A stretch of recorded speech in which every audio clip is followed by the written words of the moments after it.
The EPCHS. Heard everywhere podcasts can be found, and always at the EPCHS.com.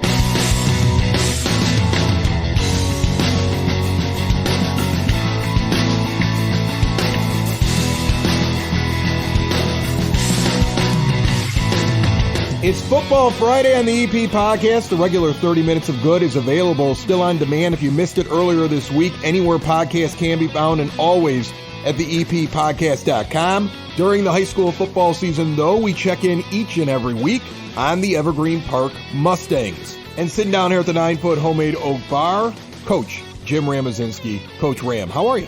Good. Thanks for having me.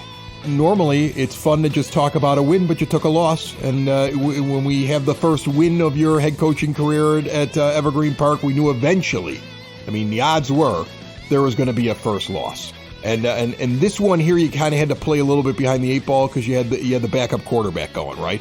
Yeah, we had to come up with a different game plan. Our starting quarterback, Dejan Feliciano, was not available last week. So we had a good week of practice. We came up with some alternative plans, and we played a tough game. Just came up short in the end.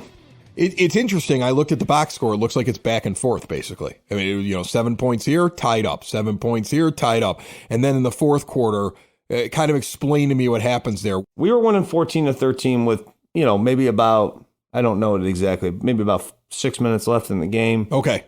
Unfortunately, we had a bad snap near our end zone. We took a safety.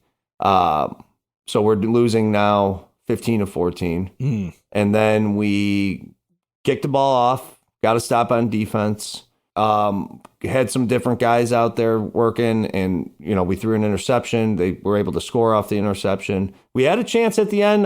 We had Aiden Bench in there at the end throwing the ball. He threw some nice balls. We just came up a little short.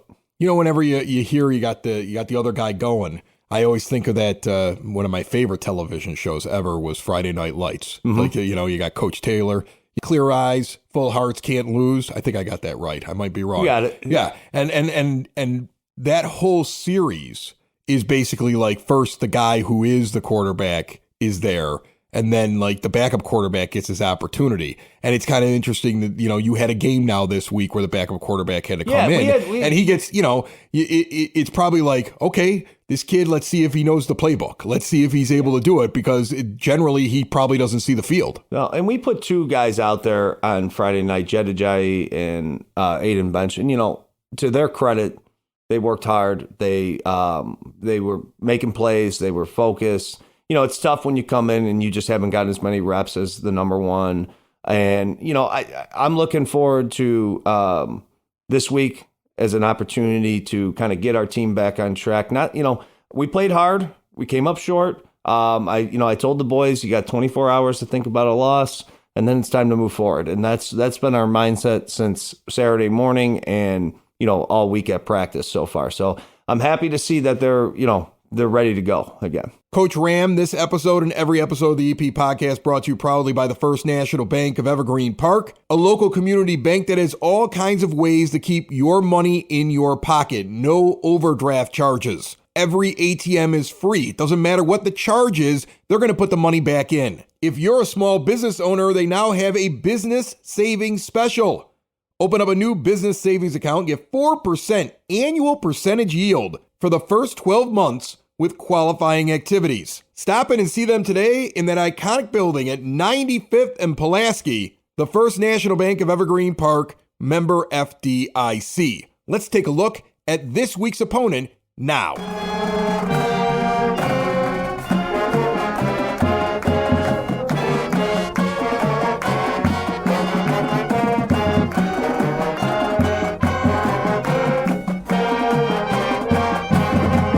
So you got Richards now. Yep. And Richards is a big one. Every year, that's a big one. That's one of the tougher contests, if I remember right, each and every year for Evergreen Park. So how are you preparing for this game?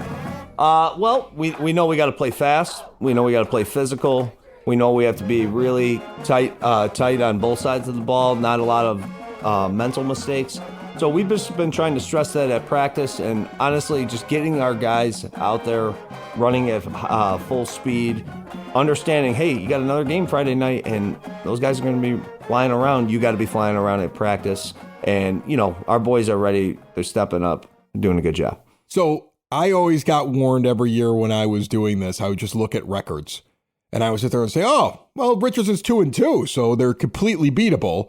And then I would get told, well, you don't know everything about the game. So when you size up your opponent this year, how strong is this Richards team in your opinion? Richards is kind of I would say the most consistent team in the SSC Red. They've been doing it for a long time. They typically are at the top of the conference, if not the conference winner. And they played a couple tough non-conference games, weeks 1 and 2, against quality opponents. So, I wouldn't get too fooled by the 2-2 record. They're a very good team. They're well coached. They got some athletes, and they've historically been a good program. So it'll be a good battle on Friday night. How do they match up? Something makes me think that they're a team that normally is just a little bit bigger and really fast. At least that seems to be their history. So how do they match up with you? Because you've got a lot of two-way players that can get gassed late in the game from playing the whole 60 minutes. You're pretty spot on your description. They got some athletes who can really move with the ball. They can get it open in space. Their line is probably not as historically big as it's been, but they're tough. They work hard. They fire off the ball pretty hard, and they're hungry just like our boys are. So it'll be a good matchup on Friday night. So you are 3-1. Even after the loss, you got a winning record right now. Even in a loss, I'm sure you have guys that you are happy with their performance, guys you want to feature here on the program. Yeah, absolutely. Like I said before, Jed Ajayi coming out there, playing multiple positions, 163 yards on the ground. Antonio Clay Jones, another good game with a touchdown for us. Again, on defense, Eduardo Antunes has been a beast all year at the D-line. Gerald O'Hare, beast all year, D-line.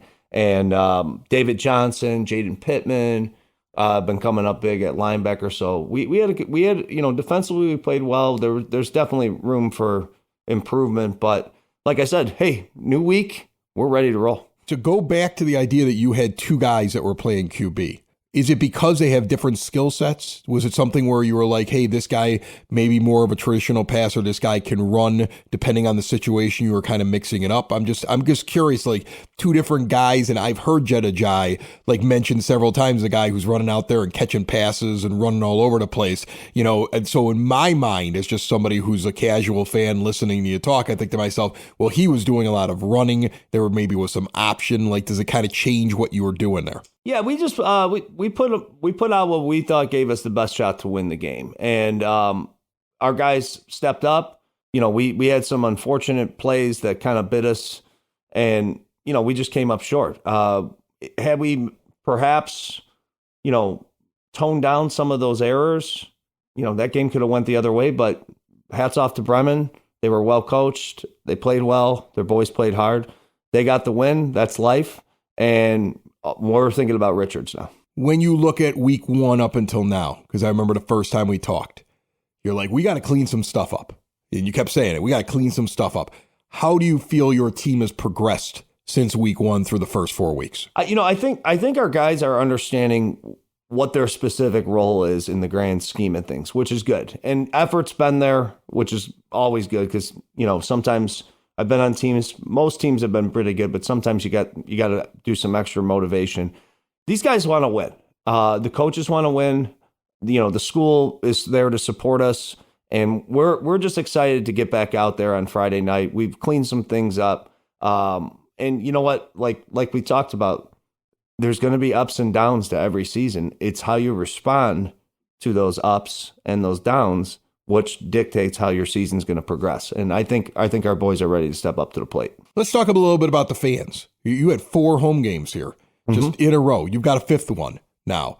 What has it been like playing in front of the home crowd? What is your impression now, 4 games in, with the Evergreen Park Mustang fan base? How do you feel about them right now? I think it's great. I mean, the environment there on Friday night is very exciting. The student section gets it going. We have a lot of support Our band is great. Our dance team. You have a really good band. Yeah. I know that. Yeah. Our POMs, our cheerleaders. It's a great event, and it's done well. Our athletic director, Jim Solden, does a good job getting everything set up. And we are, we're fortunate that we have such a beautiful campus with a great fan base that is supportive. And, my family's at every game. For me personally, that's a lot of fun just to see them there. And, I enjoy walking off the field, more so after a win than a loss. But I enjoy walking off the field knowing that this is the community that I live in and that our Friday nights are a lot of fun at Evergreen Park High School. Are you getting recognized more now as the season's going on? Like, I know you're always wearing all the garb because I always see you after you're done with the practice. But, I mean, I always just picture you got the ball coach. He's the guy coaching the local high school team. At some point, people are going to just start recognizing and be like, hey, coach, what's going on? Yeah. Maybe chew your ear off a little bit. Be like, you know what you need to be doing more? You need to be doing more passing. You need to start going back to the old, running up the middle in a cloud of dust. Like, do you get advice? Do you get people that corner you? Well, I'll tell you this. Even before I was a head coach, you always get advice. So, you know what? Everybody's been very supportive. And, I mean, on occasion, people say, hey, coach, how are you? And, like I said, it's a great community. And I'm happy to kind of be a part of it and, have those fans and those community members support us. I had an opportunity this week. I was hanging out with my brother-in-law. He's in a darts league, and he's from Beverly. And so he had all these guys that were hanging around that were from like St. Barnabas and Christ the King, and they combined their football teams. Mm-hmm. And they were like, oh, where are you from? I'm like, Evergreen. And they're like, oh, where's your kid go to school? I'm like, oh, over at Redeemer. And right away they were like, whew, that is a program over there, right? And you have that, and you have the Stallions over here as well. You got a lot of young kids that like are playing football. And this is, these guys were from a neighborhood over, think of it like, they're over in Beverly. They're a little, they're close enough. We intermingle with them. But when I said Evergreen, these guys who are really into football were like right away with just the amount of kids here that are playing ball. Have you gotten a chance to kind of like take a look at that at all, or even kind of understand how much is going on at the level below you? Because at some point you hope that some of those kids come walk in the doors at your place, right? Well, at this point in the season, I've been to pretty much every youth game that you can imagine. Oh, yeah. Really? Yes. Oh, this is so you're preparing for the team, but then the youth games happen and coach has to get out there. Are you scouting or just making yourself known and talking about the team? Like, what are you doing at that point? Well, we're just trying to support our local teams, the Stallions, the Most Holy Redeemer Raiders, and we're just trying to show our support for our local football teams. It's exciting to see so many young players playing the sport. And, it tells me that the future is bright for Evergreen Park football. When you look at those kids, because my kid didn't play football. He was a hockey player, right? My daughter, played in the band, and she'd be on the sidelines at times. So I went and saw a couple of games, at the grammar school level. I would always sit there and say, okay, well, that kid's just good because he grew quicker than everybody else, right? Like you'd see some kid out there that was a monster in like the 7th and 8th grade. And I'm like, well, he had his growth spurt early. That's probably why he's dominating. Like, are you able to kind of look at those kids even at that level and be able to tell who's going to be potentially a good high school player? Or are you just kind of sitting there taking in the game, supporting the school, talking about your school, and that gets decided later on when they're freshmen, sophomores, whatever? Well, I think the big thing with young football players is the willingness to be aggressive, because it is an aggressive game, offensively, defensively.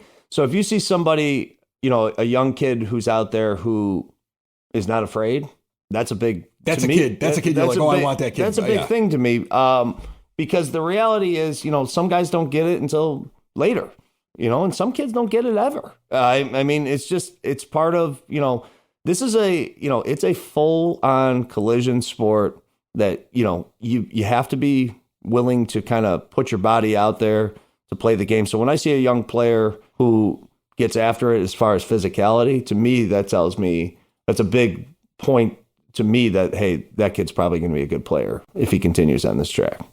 There'll be some physicality going on Friday night, 7 p.m. start, another home game for the Evergreen Park Mustangs. Then they got to figure out how to get on a bus after 5 weeks in a row at home, and hopefully they get on that bus 4-1 with a big win over Richards. We're pulling for you. Another conference game here, and then you got a bunch of road games and your one homecoming game. So I know you want to get this one, Coach. But good luck to you. Yeah, thank you. And hopefully we get a victory here for the Mustangs. Yeah, absolutely. Thanks again for your time. It's the EP Podcast.